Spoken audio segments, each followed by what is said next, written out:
We're back with Therapy is Dope with Alicia and Laura, except today we have a special guest. Kashima is filling in for Laura. So, welcome, Kashima. And we also have another special guest with us, Matt. And we're going to be talking about art and mental health, which I'm really excited about. But before we get into all that, Matt, how about you tell us a little bit about yourself? Sure. And this is that question everybody loves to hear. So I'll try to keep it as contained as possible. But I'm Matt. I am the CEO of what is now known as Art Heals Arizona and was formerly known as Free Arts. We could talk about the branding shifts there. But essentially, our work will remain unchanged. If anything, we're just being more proactive in the way we discuss our work. And we do a very noble and important thing. We take expressive art activities, apply a trauma informed lens, and then we train adult mentors to work in groups to offer art activities to children, teens, young adults, and families that have been impacted by the child welfare system. So they may be living in group homes or they live in shelter environments, or they live or reside in a treatment center. And so we're based in Arizona. There are a couple other similar organizations without any kind of legal connection that were inspired by the same source, but we've been operating here in our space for 33 years. And it is something that is a real joy and privilege to be part of. And how I got involved in this, back to my story, I have been working with children, youth, and families in somewhere in either the nonprofit or human services space for at least 19 years, probably longer. I'm getting to that point in my career where I just might add a plus and stop updating the number. Yeah. So those of you out there that remember the 80s and 90s will know what I'm talking about. And so I just made that reference earlier in a staff meeting and I reminded myself, oh, some of you don't remember the 90s. So I'll have to tell you about them here in a second. So that kind of locates me in time and place. And so I've worked there in spaces that support alternative education programs, juvenile justice, diversion, workforce development, um, and then in a little bit in some school services spaces. And then somewhere around my early 40s, I thought it would be a great idea to do some homework and kind of hearing a lifelong interest in psychology and therapy processes and my own personal growth made me very interested in going back to become a counselor. So, in a very small part of my life, I still do clinical work as a licensed master social worker directly, and I specialize there in couple or relationship therapy using a lot of emotionally focused couples therapy techniques. And so I'm somebody, as you could probably guess from my long description here, is deathly afraid of becoming bored. And so I'm always thinking about something else to learn or do, but I fit all of these into the composition of who I am. And so I'm privileged to be in a space where I've had some significant mental health training as a social worker, but also I'm a leader, I'm a spokesperson, a speaker. I write, I do all kinds of things here that really have a fundamental idea behind them that we can better our lives and those in our communities if we really take a deep approach to understanding the full humanity of what's in front of us. And for that, that often means helping people understand the emotional undercurrent of everything that's happening in their lives. That is, of course, the domain primarily of therapy, but anyone who cares or is in love or has important relationships or family also knows that there are therapeutic things that happen in those spaces where there is no license required or needed. It is really about accessing and being a good human in that space. And so that sums up my career in a longer description than I hope that you were asking for, but that's who's in front of us today. Oh, I love it. And actually, I feel like Kashima might relate a little bit because she wears so many hats in her career as well. And I don't know if it's out of a fear of boredom, though, girl, is it? No, I definitely feel like there's a lot of space when it comes to people and dealing with their emotions. And cra crazy enough, like a lot of people don't dive into their emotions, they avoid it. I'm Sure. angry, I don't know why. I'm sad, I'm not really thinking about figuring out how to be happy. I'm sad and I will lean into that. But I'm not a therapist in any right, but I can see how beneficial being creative and adding art to, the social part is helpful, especially because I've worked in spaces where resilience has been a top priority for law enforcement, for military, and for people who work with children as well. And so that in itself is great. Thank you so much for sharing your story, Matt. I am curious to hear more. And unfortunately, I am also one of those people who grew up in the 90s, so I know, you know. I have a lot of questions. I think what made me most interested in your work was actually Margaret. Is it Margaret? Oh God, it might be Martha. Found, Dang it, Dr. Beck. There we go. okay. The neuroscientist who Mhm. talks about how important it is to use the right side of our brain and exercise creativity more often. And she even started her own little online community where she's doing like art classes with her online community to try to, and she was talking specifically about watercolors because she said she always has a desire to try to control a situation, and with Mhm. watercolors, there's just not a Good lot luck of with that. control. Yeah. Yeah. So ever since I heard her talking about that, I was like, all right, I need to start incorporating more creative outlets. And actually, Kashima made me go I paint. did. Mhm. I did. And she did a fabulous job. So we did a painting event. And what was interesting is how everyone brought their creativity together. Some people decided not to go with instructors. Some people went a whole different direction, and that's okay. And I want to think that Ali specifically, um, I think she was like, "Why is my thing not coming out the way I expected it to?" And I was Mm. like, "It's coming together. Lean into Right? it. Lean into it." Um, I'm curious to find out, like, for people who go through your program, that are doing art therapy, like, do you capture how they feel before they get in and how they feel when they are finished with that process? Yes, and it's important because there is definitely a sense. Um, we are a nonprofit. Everything we do is empowered by fundraising, which is a function of storytelling. So when we tell people we do programs for young people and they are people involved in the foster care system, a lot of sympathies get formed.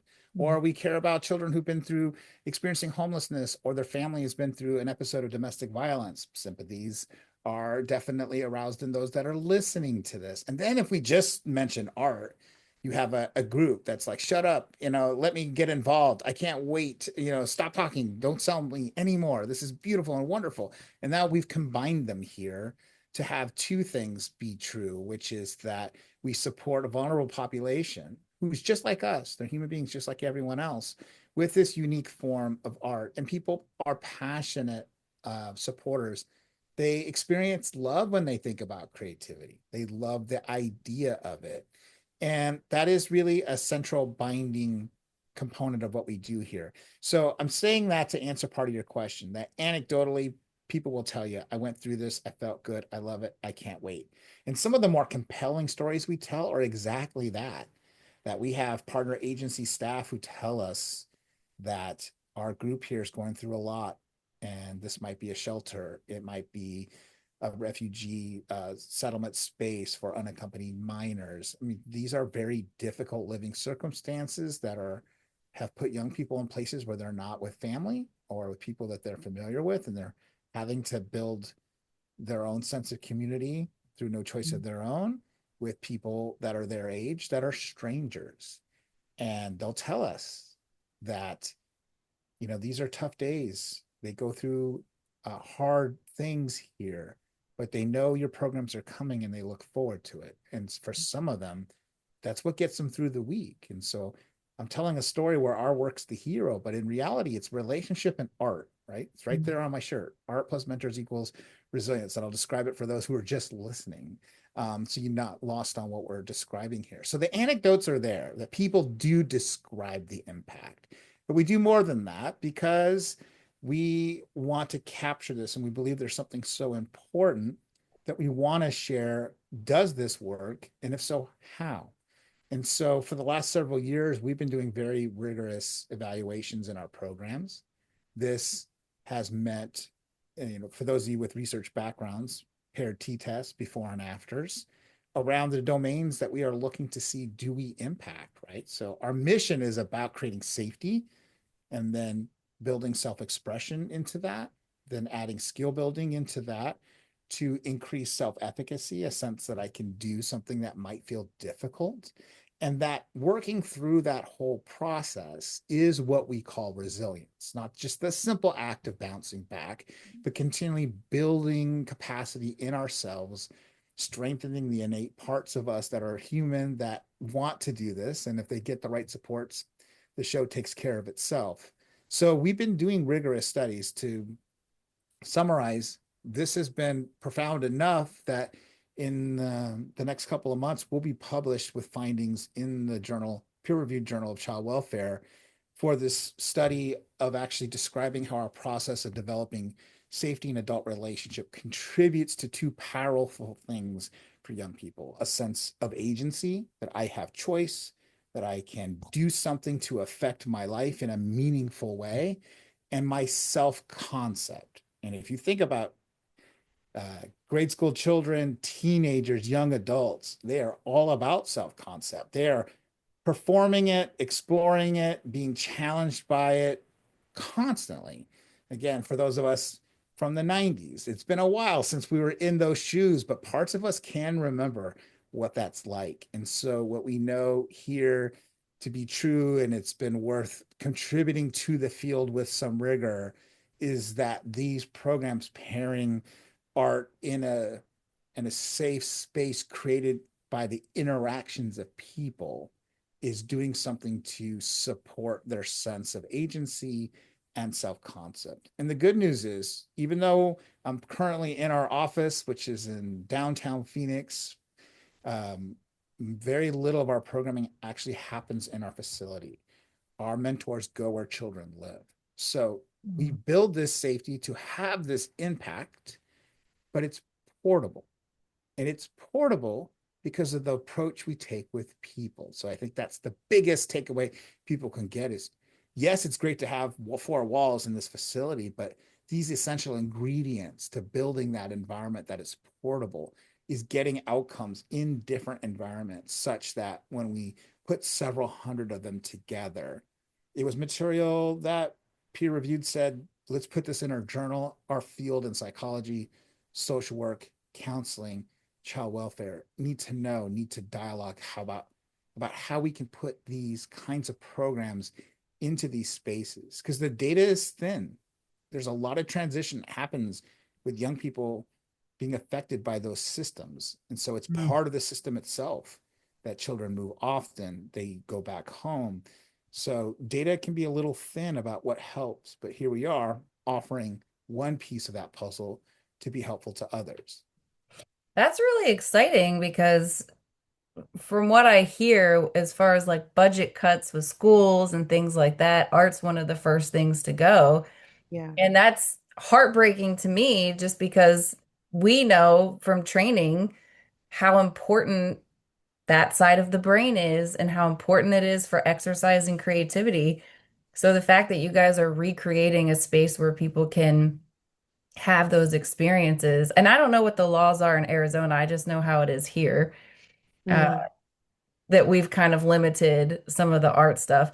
And it sounded like I thought you were maybe doing it in like a classroom setting, but this sounds way more intimate if they're going into their homes.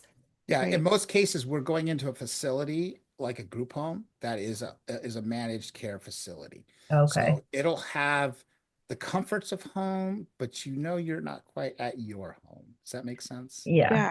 Yeah. I think what, I captured from what you shared as well is that, some of these younger folks are looking forward to jumping into this program. You may have had a horrible day, but today we're going to go painting or we're going to do some craft or we're going to do some sort of artwork where I can express myself because I'm not really sure how I'm feeling, but I know once I put it out here, then I feel so much better. I feel relieved. It's a way to get it done. And it's crazy because when it comes to a lot of programs that deal with um, different systems, right? Mm. Uh, Community systems, transportation is one of the biggest barriers for a lot of these younger folks, right? So you can say, okay, I'm going to go to a group home or that let that group home come to my facility where I have all these great things. It was easier to transport two or three people who have a car and some tools and equipment versus a bus full of students or that's 30, 40, depending, right, on how much people you have in a class. Um, and that has a cost associated with it. It has a So, cost, it's inconvenient. right. There's a whole other system there to manage. You're right. So part of it is our own sense of economy that drove us Mm, to do that. And I inherited that. I didn't design the way the programs work, but it makes sense, which is why the findings are kind of stand out. We're reproducing this in different environments constantly. So it's not necessarily the built environment, as nice as that is, right? And we've right. all had experience of being in a nice place that we don't belong in, or somebody's created a setting that we shouldn't belong in this nice building. So the nice building is not usually doing it. It's the way people are relating to us. So you're right. It has helped us scale.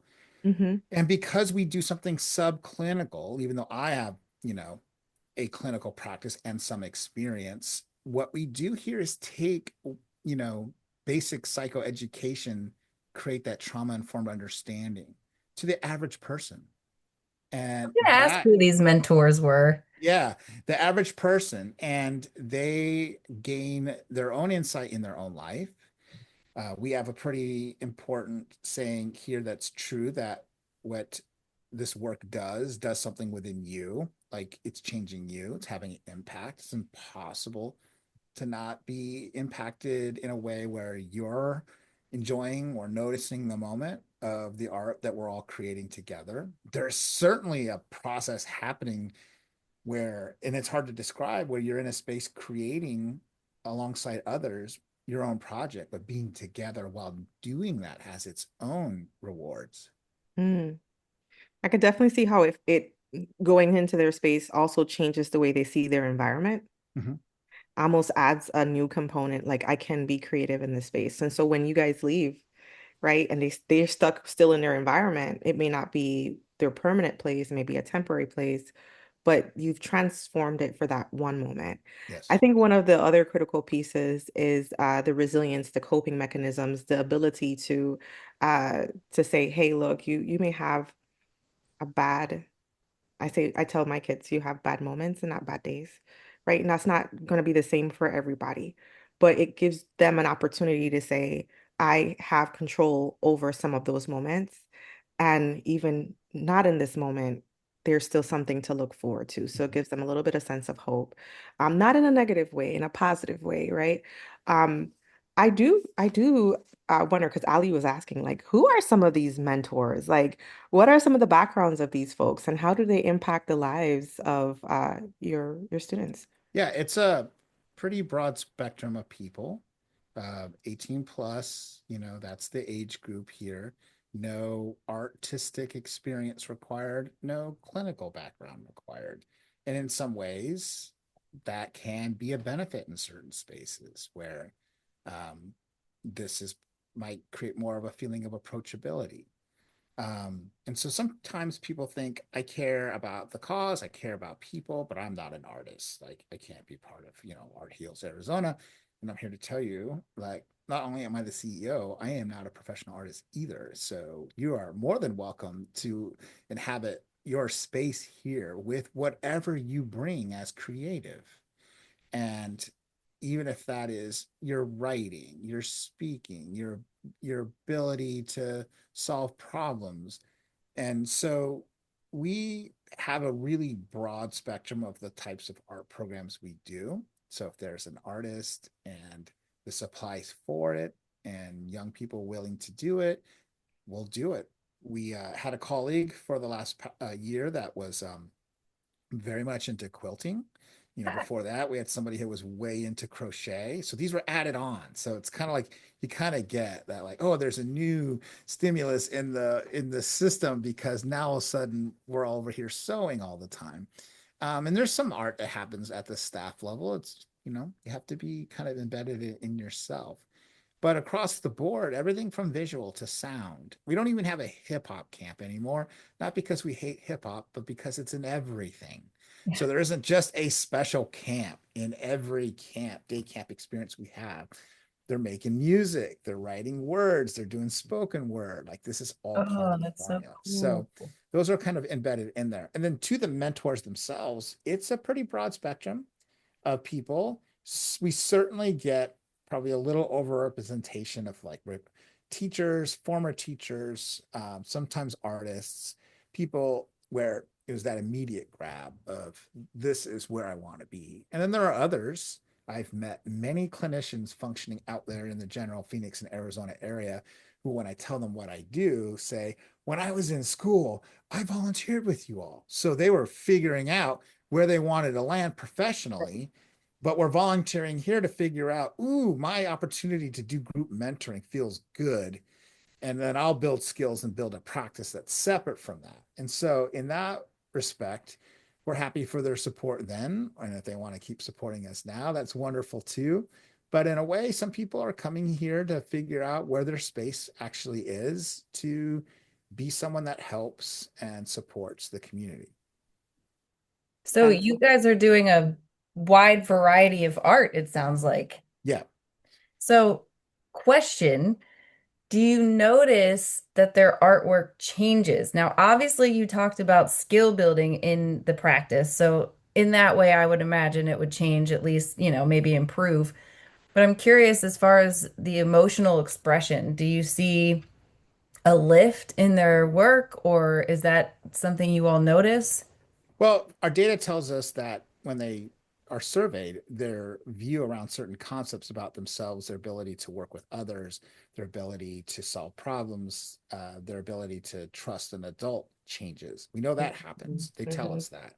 We also know that there's some features about our art here where, unlike other settings, and you're right, earlier you were saying that schools cut it. And we absolutely believe here that art's not extra. Art is part of what it means to be human. And if you draw us all the way back to the origins of us living in, hunter-gatherer stages, we drew on the walls, we made pottery. And it's obvious that this stuff, even though we can't decode it in many cases, meant something to those who made it. This Mhm. is essentially human to tell stories in a decorative way because it takes that and puts it outside of us. But for us to say, is this true and worthy and noble or meaningful or something I'm processing? And that might only be the meaning I hold of it. And then it means something else as it's displayed. And those things coexist. What it means to me, what it means to you can be different things. Mhm. So we know that there's shifts in their attitude towards self and some important concepts about agency and regulation, their ability to work with other people. We also know that the art here is done in a way where we are never handing out grades for it. We're wanting to praise the effort, not the result. Mm. And there are panels of murals done by teenagers here. So these are very talented teenagers who are able to do a full panel of a public mural with a trained artist known for that work. And then there are people like me who just make what they make and it stays in their office. So these are all possible outcomes. And there's just because there's a public spotlight doesn't change the fact that what they created was meaningful. And Mm. that in itself is regulation, right? That in itself is I matter in the moment. Art creates that pathway where what I'm going through, thinking about processing, um, trying to survive or aspiring to, maybe it's hopeful, it matters. And why does it matter? Because I made something with it right now. Mhm. Mhm. That I is love so cool. that. Mhm.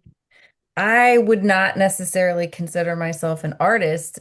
And one of the things that makes me sad as an adult is that there aren't as many outlets to practice creativity outside of like what you were saying, like problem solving or speaking. Outside of those things, there's not as many opportunities as you get older to engage in that kind of stuff. So the mentorship piece of it sounds pretty awesome for those volunteering to be a part of that as well.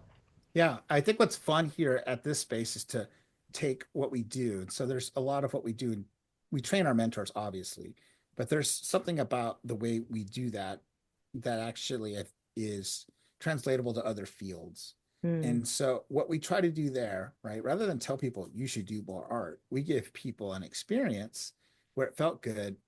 Oh, I should do that in the way I start a meeting. Okay.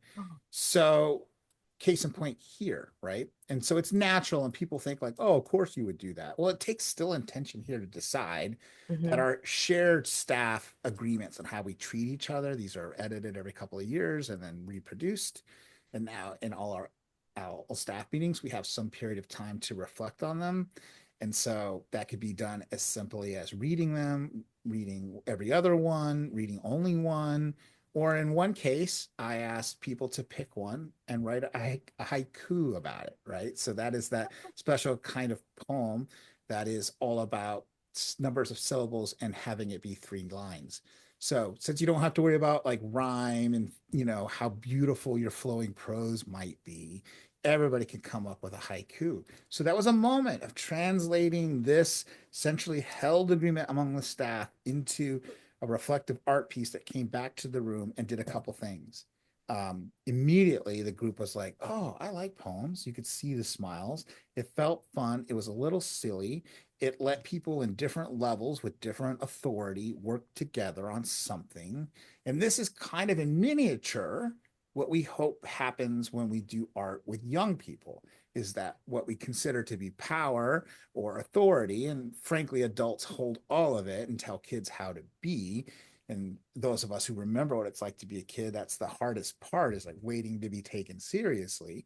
And what we're doing here through art is saying you are already important. You can be taken seriously, and being creative together is an equalizer in that. And so that is something that is real subtle. So you're right.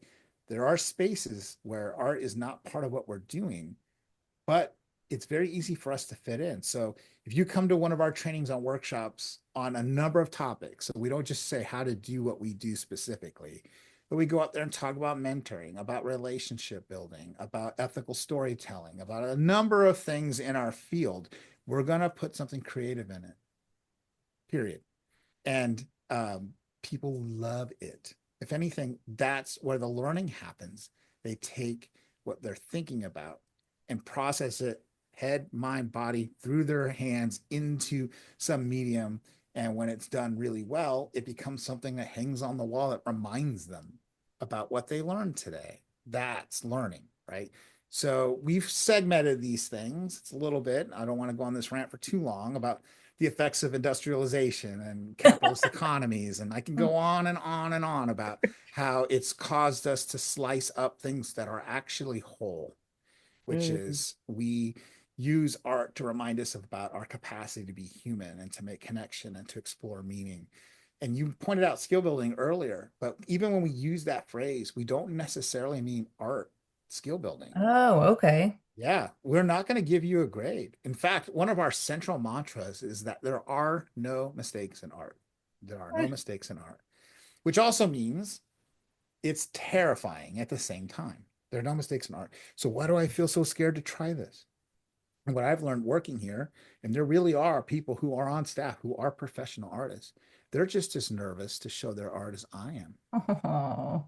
right? Because I'm like, well, what if they judge me? And they're like, I'm an artist. What if they judge me? Same question, right? Yeah. Same question. It tells you how we're all kind of wired up to have this sense that I have to perform at a certain level in order to be accepted. And what we hope here is art is an opportunity to open up this moment where self judgment exists, where self Mm. compassion can actually be the remedy. So, for this hard on ourselves about the art project, what are we like about our career? What are we like about our relationships? What are we like about our own self concept when we look in the mirror? This is all that grist for the mill, so to speak, in our own growth as people. I do think that there has been a point in society, as you all were stating, that when we become adults, we believe that art is for children. And because art is for kids, that as adults, we need to handle our differences differently. We need to approach things where it's more of a release. And so if we had more outlets, because eventually, these children become teenagers, become adults. And if they feel like they have to let that go, then they are also letting go of a huge part of who they are and now navigating through life and difficulty. And now they have so much more stress and less outcomes, or less outlets, if you will. So now it's like, can we create that opportunity for the foundation to be, if you need to express yourself, here are so many different components. And like you were saying through the study, the question is when you do become an adult, will you go back to that opportunity to be resilient and leverage art in whichever form is appropriate for you? Yeah, What are I your thoughts on agree. Yeah, you were saying, earlier about the features of the way that we kind of put art in there and we build resilience or talk about resilience with different groups. And art is a method of us taking a lifelong approach to all the parts that really make us human. And one of the things we do with children in different ways, mostly based on gender, but there are probably other approaches, culture too. We impose a standard of how someone should be. And that? we do that by telling them how to feel about it. And then we produce adults that are pretty numb to their feelings. Mm. But there's nothing more essential than knowing that I need to be connected, seen, understood, part of something. Those are emotional moves, even if we in adulthood call them career mentoring. Okay. Mhm. Or what else? What else might we give? My self assurance, right? Like we are programmed, right, to think that we're really on our own, and and even though at the same time we'll put AAA on prepay because we know I don't really want to be alone if I get this flat tire, on my road trip, right? I need a stranger to come help me to the point where I'm ready to pay ahead of time for the privilege, right? Even if I have to wait So 4 hours for them to get there. yeah, yes, they could sponsor the show and we'll say that that's in 20 minutes, they'll be there on the spot. They were just following you mysteriously. That's how I feel about plumbers and HVAC. Is like, why are you here so fast? It's too suspicious. Did you actually cause the damage to my system? But that's for another topic in another show. So we just don't want to feel like we're alone. That's what we get. Like, and that's human. And so you're right. As adults, and we think the process of becoming an adult is to really be self-sufficient. But is that really possible? Mm. And anybody that you look up to that you think is self-sufficient is usually having a pretty bad time. Mm. Oh, I Yeah. love that honesty. Okay, so I'm also curious, how do you guys fit in the trauma piece? I Yeah. know that the mentors are trained, and then how does that translate into what you do with the kids? And by the way, what a vulnerable population to choose to do this with. I mean, that is so meaningful in so many ways. Yes, and it poses some important things that we must teach and model and also boundaries, right? So we have to remember with some humility that everyone we encounter has become eligible for our programs through a partnership because something that should not happen has happened to them. So the experience of not having a safe home, or safety in the home, something has happened to them to be involved in child welfare itself, placed in foster care, which is not the desired outcome, but is a remedy to very serious problems. And because we are not in a therapeutic space, we don't actually inventory the cause. It's not important. The fact that you were referred there by the systems doing the work that they need to do for your safety and have involved you, therefore you qualify to be in our program. We don't need the whole story. So that means when we deal and teach, uh, model what we are about to mentors, we start. And now on this coming up Saturday, we're going to train another group. And I am part of the trainers here. I don't train every group, but I do it enough because I care about the topic. I also love meeting people that are getting involved. It helps me understand why a little bit. And it is an important piece for us as a society to understand the impacts of these adversities and traumas, right? So we welcome people with some containers. We tell people we're going to talk about the impacts of trauma, but we're not going to show you instances. We're not going to tell you about abuse scenarios. You can fill in the blank yourself, right? So there's Mhm. definitely been attitudes from the past that were just really kind of overexposing things to people. And that doesn't necessarily help. People can understand what you mean with the general terms, of child abuse and neglect. They know what's contained in that and that it's serious enough that they were removed from their home.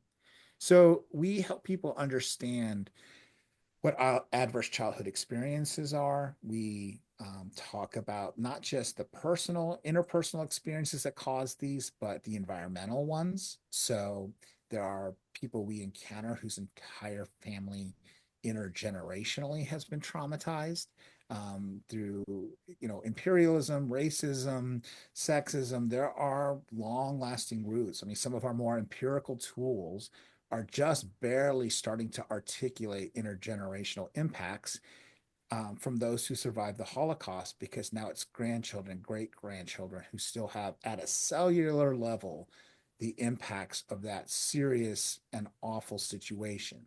And so this is where, as a species, as humanity itself is starting to understand what we have as a terrible capability to do to one another, while also being part of a group that is saying yes, but also, what about this one? What about this group? How can I be present and support the recovery of this person as they're working that out lifelong? And we've got to be humble. We know that what's happened here for those that we're serving is going to take a lot of recovery and support over time. And we're happy to be part of it. So we talk about those impacts, the way that environments and experience and history and even recent contexts have challenged the groups that we're serving. We used to serve several hundred young people a year in unaccompanied minor shelters, and now it's 100 because those shelter environments don't exist. But Mm. those kids do, but we don't know where they are, Mhm. right? That phenomena of people fleeing a country that is no longer safe is not changing. Just turn on the news. You can Hmm. swap the country names, but it's not safe to be a child in way too many locations right now. Yeah. And so that is something that we know is a truth that we stand in a gap to support in some way, in very creative ways. And then we spend a lot of time helping people understand our approach. And like I said, we don't do grades. You're not going to get an A or a B. We also try not to set up our programming to be the the reward for good behavior or a punishment for bad behavior. So sometimes our partner agencies will do this on accident. They'll be like, this kid's been bad, so he's not going to be able to go on set. Or like, no, the kid who's not having a good time is the one that needs to come on Saturday, Right. as well as anyone else. So that kind of reverses this. And there's a big concept we train. It takes a lot of time for people to kind of really settle into it because at a social work level, we could talk about the strengths perspective and people will be like, yes, I get it. We really try to draw out what's innate and we try to see what someone is bringing to their scenario that they can empower themselves to solve and to address in their own life. Because after they're done working with me, they still have themselves. So if we're helping them to be a resource for their own life, this is something they can take with them. Well, we use the language of someone from Arizona State University, Rick Miller, who made this really popular in our space when we were switching from at-risk language to what he kind of branded as at hope. And so treasure hunting is the phrase we give to our mentors, and we describe it. We give them instances. We work through scenarios so that somebody who's new knows that the slightly agitated, grumpy person in your art program who's kind of hands off in the moment, but is sitting there, they're not in trouble. We're not kicking them out. That doesn't mean we don't have any boundaries around like being hurtful to others. But Mhm. if it's taking you a little bit to warm up, but you're okay being in the room, or you want to do a different art project, we'll do that. We'll give you time. Because what we're doing is creating a condition where this child, this teen, this young person who has every reason to guard their safety knows that they can take the time they need to calculate and clock in here, that this one is safe, that I can try here. And that more chances than not, when that person who's kind of resistant, a little shy, a little withdrawn, they suddenly see what's happening for other people and they want to be part of it too. And so they get closer and closer to being there. And so we help our adult mentors understand that is what we're about, is creating this sense that we understand the phenomena. We're also committed to not re-traumatizing children by making entrance into our programs a function of their moments of up and down, because frankly, we've got them too. Um, Mm. that we understand how far to go. So we don't have openers like, tell me about the worst day of your life. We do not do that kind of stuff, right? No. I was gonna say, like, sometimes I believe that people, when they see kids, they just assume that, like, you're supposed to listen to me, you're Mm-hmm. supposed to be disciplined, you're supposed to do as I say, not as I do. Like, these are the rules, stay in the box, stay in the box, stay in the box.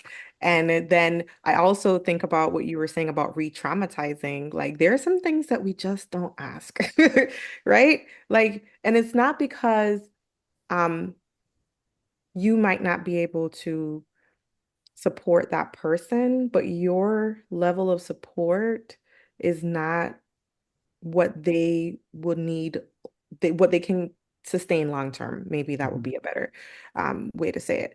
And then people get shocked. And I could just imagine, like, as an adult, when having to tell a story about something that you've been through that has been traumatizing, imagine every time you step into a room, every time you meet somebody new, having to retell the story, then that doesn't make that space safe anymore. Correct. It makes that space, like, I don't want to be here because I don't want someone to ask me how my day was because it wasn't that great, or or what have I been through, or what was my worst day, like you said.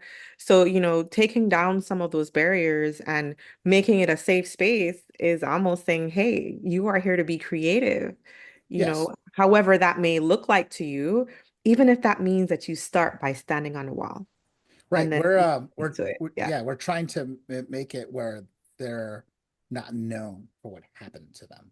Yeah. Which I started by saying we've rebranded, and our full legal name used to be Free Arts for Abused Children. So the front part was a little Mm. too vague, but the middle, with good intention, was helping the audience know we do serious work. But it produced a bunch of participants who didn't like the title and never wanted to see it and actually reacted very negatively, because of course they would. Right? Like the most understandable part is I am not my experience. Right. It can serve me. And that goes for mentor and participant. So we do have mentors with their own lived experience, which is a valid form of knowing, but it Mm. also has the boundaries of it's an n equals one experiment. This is your lived experience. It may not be the advice for everyone. And in some cases, learning about where it works and where it doesn't is really someone's growth, right? And then as a field, we've understood here that in retelling, enforced retelling, we re-traumatize, right? Early forms of Mm. trauma treatment had direct re-explanation in the acute phase as the thought that this would help, and it turns out that's not it. And anyone who does this work, which I am not a specialist in the therapeutic space, although I do believe every good therapist needs to be trauma informed, needs to know here that this is a gradual and attuned process of building that safety for that person to really look at the hardest moments of their life. Some of our participants in their art may process that on their own. And so we get our mentors to be ready to see that and witness it. That might cause some feelings, which welcome to being human. And just because it's our work doesn't mean that the feelings are bad, because my counterpoint to that is right now Disneyland is open, the happiest place on earth, and I can guarantee you somewhere right now in Disneyland a child is crying about, okay, So it's The the happiest Disney place on earth. meltdown is what I like Yeah. to call Too it. much this, too much that. And they're not even the one paying for it. So somebody else is probably also crying. So there goes my Disney sponsorship. But anyhow, you get it, like feelings come with us, right? Right. And what we do with them. So that's the other avenue here, is that our approach with mentorship allows co-regulation to take place, because I am really influenced, not directly with the emotionally focused couple therapy training modules, but that is really what they're teaching, is that there's no self-regulation, that this relationship, among many other very close ones, are the purest forms of regulation. We need others to help regulate how we're feeling.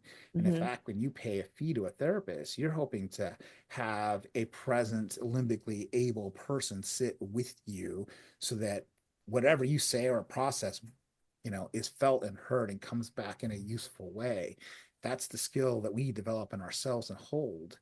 But wouldn't it be magical if others had some capacity of that, rather than the continual experience of like knowing that I'm telling you something important and I can already see you need to go on to something else. I can already tell that you want to tell a better story with your version, with your details in it. And these are the ways in which we don't show up and support well. And so this is where our training is good for everyone involved. Hmm. People are mentors for a short period of time or a long period of time. This might cause them to think about how they relate to others and their coworkers, their own family, the children they know in their life. So there's a public health good, I think, out of talking about these things with a non-clinical audience, Hmm. while also creating the right containers for that. And often it has to be. I'm sure I'll have to give a disclaimer of, we're here to talk about the influence and impacts of trauma, but be careful. Our saying is take the lesson, leave the story. So can you tell us about the Mm. growth lesson without telling us about the who, what, when, where, and why of how you were injured? And Hmm. sometimes the context matters, right? I'm young or it happened, but um, and often in a space, we just don't really know how that's going to impact our audience. And you're absolutely right. Adults carry authority and power, if anything, just by being bigger than the kids. But there's a lot of insight in kids. It's just one of the fun things I take away from working with young people is you'll hear this really awesome thing. And we had some rambunctious kids in a day program not too long ago. And it turned out they were relatives who used to live together. And this is how they show love, is by tackling each other. And I'm like, I get it. I was once that young boy that was like, knowing that our bonding routine is, a near death experience in the living room.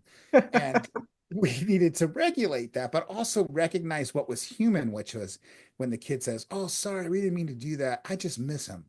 Oh. Yeah, we miss him. We miss each other, right? So Yeah. here it is. I'm like, so when I heard this story, I was like, tell me how old this person was. I think they were like 9 or 10. And Hmm. I'm like, yeah, this hits me as one of those clients where I'm gonna have to say at some point, there's good news and bad news in what you're saying. So the good news is you have insight. It's also the bad news. So the fact is, you can appreciate that you have these intense feelings of missing this person.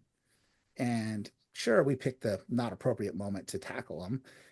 And nobody got hurt. So it's all going to be fine. But also, like, the hardship now is you are aware now of this longing, this missing.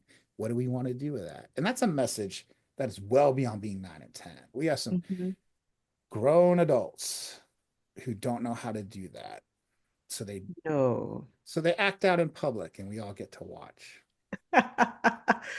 This is so true. And I mean, and I guess like that's the point that I also receive. I feel like being able to have this experience while you're younger is something you can bring into adulthood.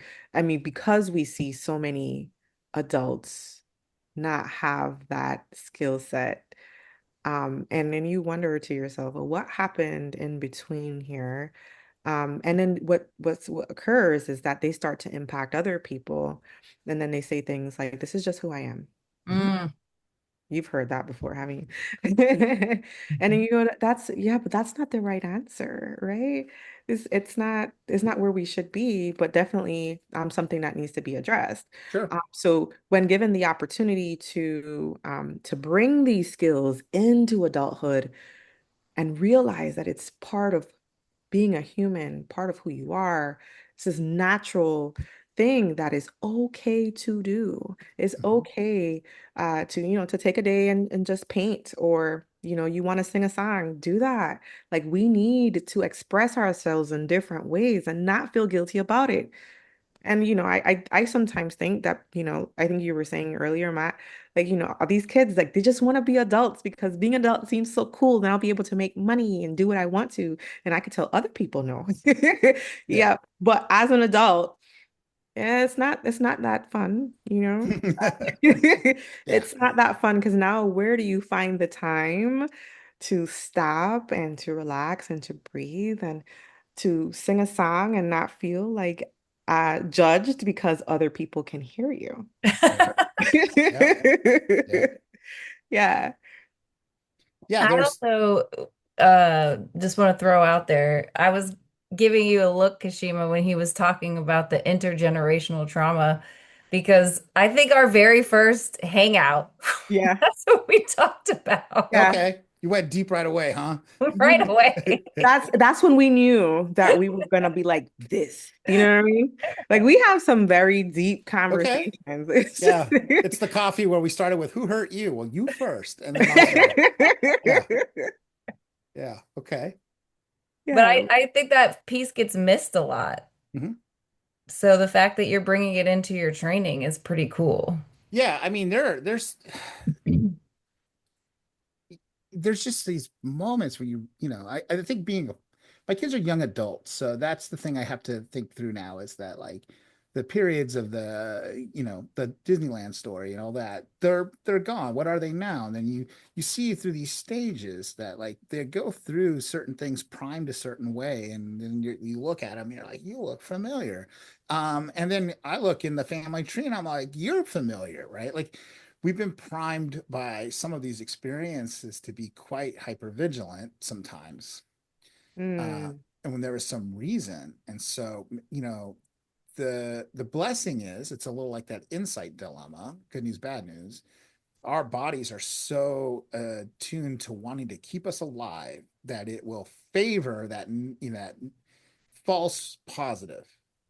Sounds like there's a bear in the woods. Let's get afraid because it's mm, better than thinking that's the sounds of music and now we've got a bear in the campground, right?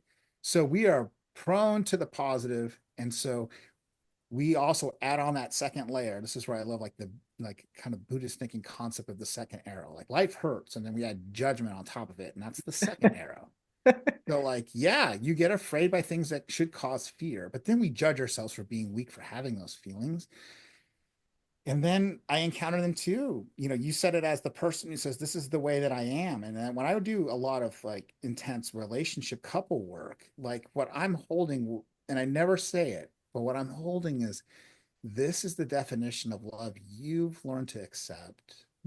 And mm, if we stay in this a little longer, that definition can get a little bigger. mm-hmm, What we think passes for love can expand. But at mm-hmm, this point, you are the author and the victim of the way that you engage with the world. mm-hmm. That's fair. Our tolerance level, adjusts as we get older, and sometimes it's not for the better. Um, and I don't know, I just keep thinking about, judgment period, right?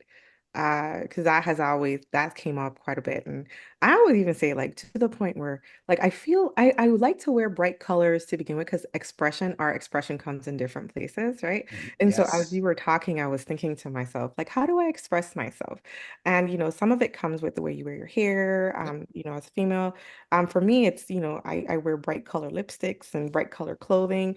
But sometimes in places where we feel like we're being judged, we may try to assimilate with the audience that we're around, Mm-hmm. right? And that Code has switching. right code. Look, I have even a joke for that. That's another. So That's another episode. that's a whole other episode. I was Yeah. just my daughter, so I'm from the Virgin Islands originally, and I have an accent, just a little bit, right? And so my daughter said to me, she says, "Mom, you've been using your accent more often."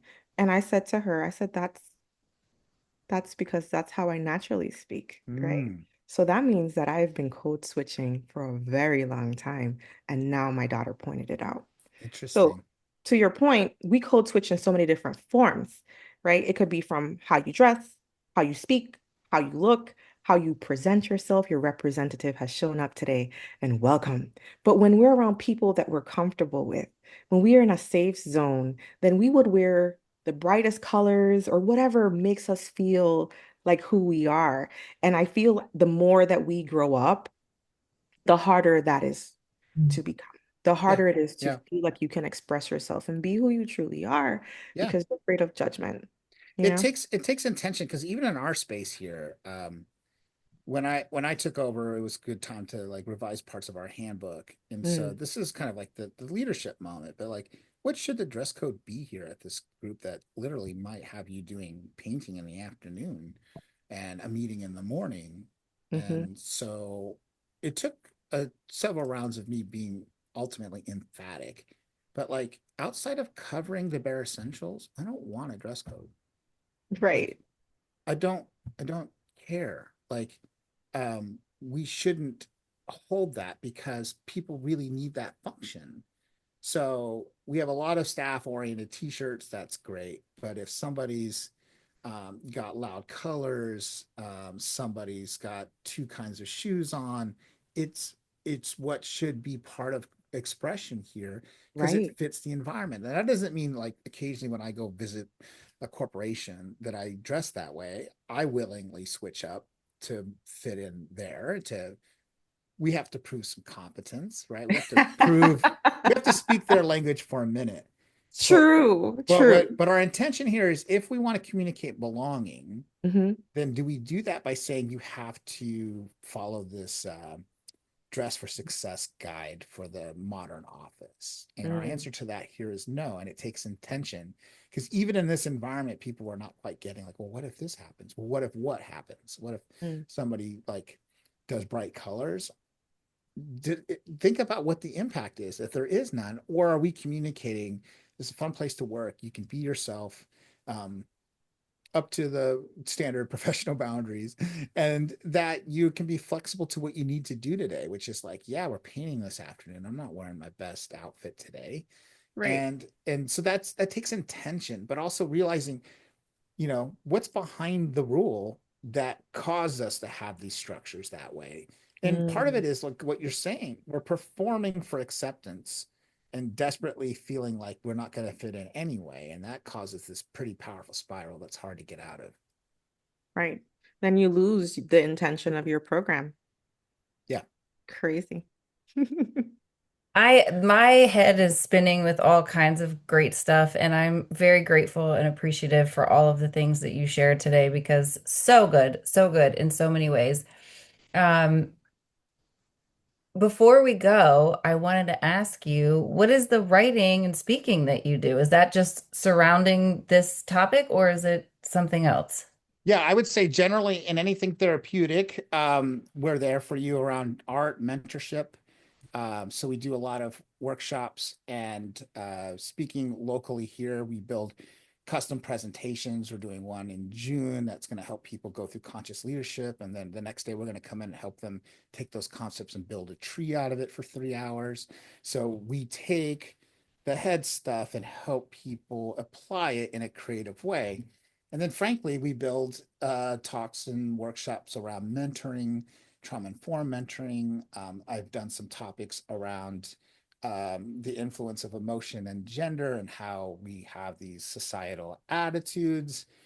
This year, we're doing one at a couple of the local conference spaces in Arizona that is helping people build a collage. What we're calling is the collage of comfort. But helpers are often invisible, and they feel invisible because they are not part of the market system the way it's designed. We hmm depend on them, but we also tell them we don't see you. And so, what do you want to do with that becomes the question as somebody who gets burnt out easily. So, we are kind of talking about the real stuff in creative ways. So, that fits our organization. And then also, I have my own Substack, Matt Sandoval on Substack, talking a little bit about the same kinds of concepts, but with a wider lens. I don't really speak on behalf of the org there, but I do talk about the impacts of our collective either brilliance or insanity depending on the moment and how that's impacting people. Love So it. Yeah, so I'm just a human. I'm a dude being a bro and a guy in the 21st century trying to make sense out of it, while also knowing that I am willingly subverting like attitudes around masculinity and openness. And I'm that therapist who's gonna, you know, be cisgendered straight male who's also going to say, let's talk about your feelings. And I think that we're still in our head. Let's go deeper. And that Yeah. these things fit. They're not separate. They Mm. fit. So yeah, so that's where they can find out more. Arthealsaz.org. They can find out more about all the things that we do. Get involved. Certainly, if your listeners are in Arizona, we'd love to meet you. We've been expanding a little bit more outside of Phoenix area into Tucson, but hopefully into the northern part of the state. But for those in the thought space, let's talk about how to collaborate because we'd be happy to be inspired or to inspire you in any other place in the world to do similar work. That is so beautiful. Yeah, I Do you have love any it. final thoughts, Kashima? Oh man, Matt, continue doing what you're doing. I really feel like the world needs that, especially as we see ourselves adjusting. And I believe that with social media and the internet, there's not always positive things that are out there, especially there are studies about how this is impacting the newer generation. So, for us who grew up in the 90s, 80s, 90s, Mhm. things Whatever. were a little bit things were a little bit different. And because of that, we can't approach things the same. Yeah. So I am totally inspired by your program, and I think the work that you're doing is definitely impactful. And thank you for sharing your story. So I appreciate being here. And I think you're right. I think our opportunity as adults with a little bit of time and experience is to look backwards, see what we learned, what worked, what didn't, and then help those around us that are younger not go through the same things. That's responsible living. And if every generation does that, the world will get better. It'll be a different place. Absolutely. Thank you for that hope because we always need hope. And you mentioned hope multiple times today. So perfect. I love it. Thank you so much for the work you do. I do have some friends in Arizona that I will be sending your way. Yeah, love it. Yeah, come visit. Yeah, anytime. Let us know. All Anybody right. that's listening or watching. Thank you all for the opportunity to be here. Thank you. Thanks, Matt.